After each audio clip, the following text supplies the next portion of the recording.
Hey, good afternoon, everyone. It is a little bit before 4 o'clock here on Monday.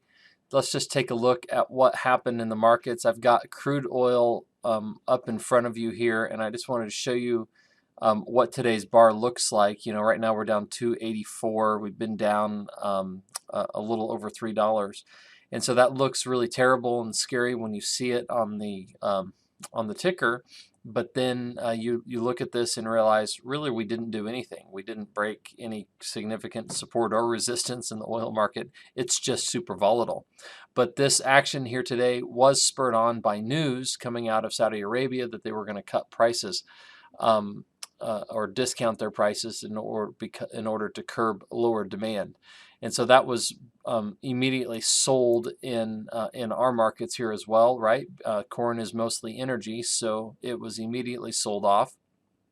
And this really does look like a market that wants to roll on over. Significantly, we've now busted down below all of the support levels from back in here, all the way back to the July low, and unable to maintain any kind of rally. The only thing you can even kind of maybe point to on this chart that might be construed as positive is the lower shadow here. If I drop this down to a 60-minute chart, you can see a little bit of reversal action off the bottom.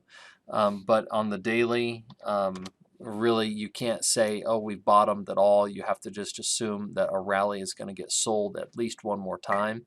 So the question is do you chase it? If you haven't sold this market already, do you go ahead and chase this on new crop corn? And I think it's up to you. You know, your worst case scenario is this is the low, and we start working higher, and you have to put calls on it. That's your worst case. So you're probably best off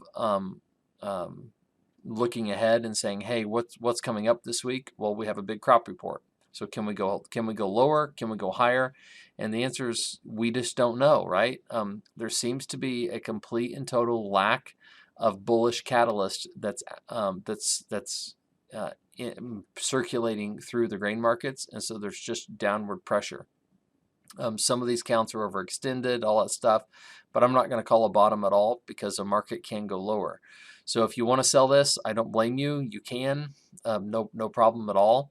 You can own calls if we start to move back higher, but for the short term, we're going to continue to look down. I'm not going to make any new recommendations tonight. I want to see what we do tomorrow and tomorrow night to see if we need to be more aggressive there or not. Old crop, pretty much the same thing, right? We're just on a downward trend. We don't have any buying in sight. We don't have any reason to think that it's going to emerge. So old crop is the trend is down. So you gotta stay with that until you get a reason to come out of it.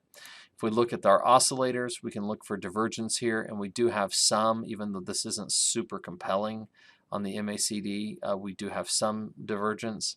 Our RSI does not have a divergence. Our stochastics have a really minor divergence. Bottom line, I don't see any compelling reason to try to bottom pick here, and I don't see a compelling reason to be on the buy side. So keep hedges in place and just sit back and don't worry about it. It'll bottom when it feels like it. It could be in the next few days. This is a 10. That gets to a 13. That's where you want to re-own it for sure. So old crop corn, we're coming up on our time. This also makes me not want to chase it too. That's why I'm not just rushing to sell everything.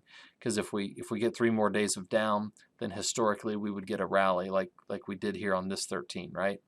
I'm not saying it goes up that much, but this is a buy countdown, and so if we just let this exhaust itself, then we can modify hedges and put ourselves in a position to capture some sort of a rally, and then look to sell it again, unless there's a compelling reason not to. Okay, and as far as wheat goes, July 24 wheat under pressure all day with corn, but it didn't violate really anything. I would have liked to have seen it hold kind of this level in here, but we closed right in it. So I just don't want to see today's low go away, and certainly don't want to see the 609 level give way here either. Otherwise, I think that wheat's in trouble and needs to be looking to be sold there as well. But we're going to take that one day at a time. We're going to let tonight trade. We'll see what Tuesday of after the first full week of trading in the new year is done.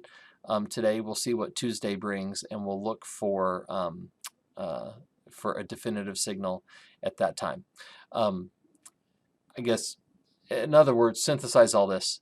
I think we're driven lower by oil today, and that might be a one-day wonder. You just don't know, and it's hard to overreact to an oil situation. And with as oversold as our grains are, when with our big short position, I think it's just patience. Patience is key.